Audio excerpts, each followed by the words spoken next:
What if the Jesus that you've been taught to worship was actually teaching against everything modern Christianity has become? Now, before we go any further, I need to warn you what I'm about to reveal to you isn't for those who want to stay comfortable in their religious and church pews.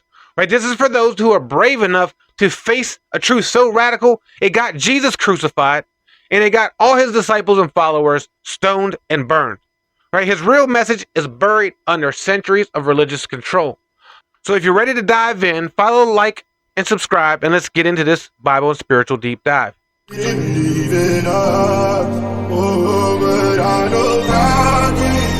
Now, I want you to imagine walking down the dusty streets of Jerusalem with a man who wasn't just a teacher, right, but a master of consciousness, a mystic who understood the secrets of divine reality so deeply that it threatened the entire religious establishment. This was the real Jesus, not that watered-down version that you've been sold. You know, when Jesus stood in the temple courts and declared that the kingdom of God is within you, he wasn't speaking in metaphors. And I want you to think about the revolutionary nature this statement actually made in a world where people believed that God only existed in their temples. Right? He wasn't literally telling them or telling us that divinity was something external, but it was something woven into the very fabric of our being. Now, let me take you a little bit deeper. Right? When Jesus went into the desert for 40 days, he wasn't just fasting, he was practicing deep meditation, right? Connecting with the universal consciousness. This wasn't a test of endurance. It was an initiation into higher awareness. The desert fathers who followed him knew this truth. They weren't building churches, they were just seeking the same mystical experience. Now watch this. When Jesus went into the temples and overturned the tables of the money changers, right? It just wasn't about commerce. Listen to his words. He says, "My house shall be called a house of prayer, but you have made it into a den of thieves." Now, he wasn't talking about money, right? He was exposing how they had stolen the direct divine connection from the people and replaced it with religious transaction. This is where they'd start talking about, oh, you got to give the church your money and this, that, and the third. You know, consider his most radical teaching. I and my Father are one. Now, the Pharisees, the religious authorities, they wanted to stone him for this statement. And why is that? Because he was revealing that the ultimate truth, that the divine union isn't something to be achieved, but it's our natural state. And what got him even more riled up was that he was teaching that the same God, the same oneness, was available to everyone. See, traditional religion likes to split people up. My God's better than your God. If you don't believe what I believe, it is. But it doesn't make any sense, because if God is all, God is omnipotent, everything, then God has to be everything. So therefore, whatever belief you believe in, you're still believing in the same thing. When Jesus taught you are the light of the world, he wasn't speaking poetically. He was revealing a fundamental truth about consciousness, right? In the Gospel of Thomas, he says, if you bring forth what is within you, what you bring forth will save you. This isn't religion. This is spiritual alchemy, right? And let's go even deeper. When Jesus healed people, he always said it was your faith that made you whole, right? He wasn't talking about belief in a dogma or a doctrine, right? He was talking about a knowing. He was teaching you about the power of consciousness to transform reality. Now, the religious authorities didn't crucify him because he was running around talking about peace and love.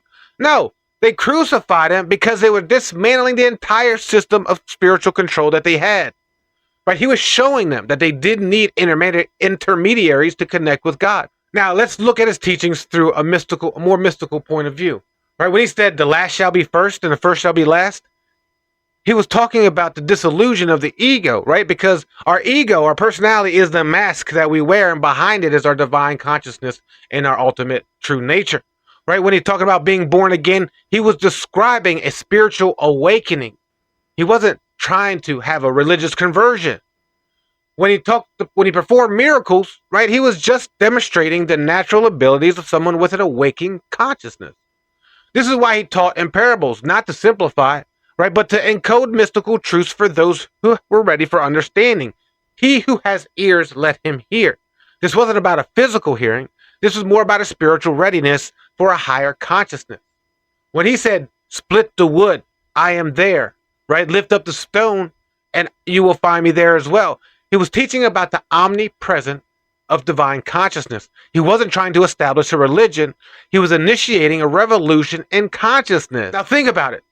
This man taught that the divine presence is in everything, right? The birds in the air, the lilies in the field, right? And even in the smallest mustard seed. He wasn't pointing to some distant external God in the sky. He was revealing the divine presence that permeates through all existence. And now, 2 millennia later, we've done exactly what he's warned against us. We've built massive churches ignoring his words about going into our inner chamber, right? Going into our meditative state.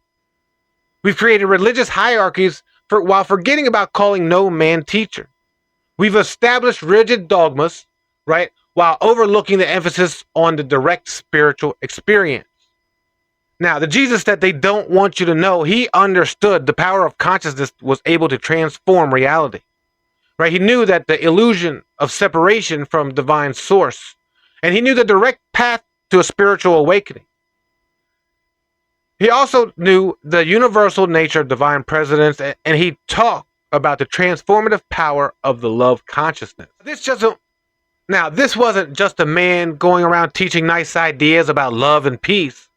Right? This was a master of consciousness showing us our divine nature. Right? A mystic revealing the secrets of spiritual reality. He was a revolutionary or a rebel, dismantling the walls between humanity and direct divine experience. Remember, Jesus said he did not come for love and peace. He came to start war, to separate households and families. Right? Because he wanted people to have a true divine connection. So next time someone tells you that you need their building or their book or their beliefs to find God, remember that the same Jesus they quote said, "Neither shall they say lo here or lo there, for behold, the kingdom of God is within you." The mystic master wasn't pointing to some religion. He was pointing to a revolution of consciousness. Right? And that same revolution is waiting for those who have eyes to see and ears to hear. So the question isn't whether or not you believe in Jesus.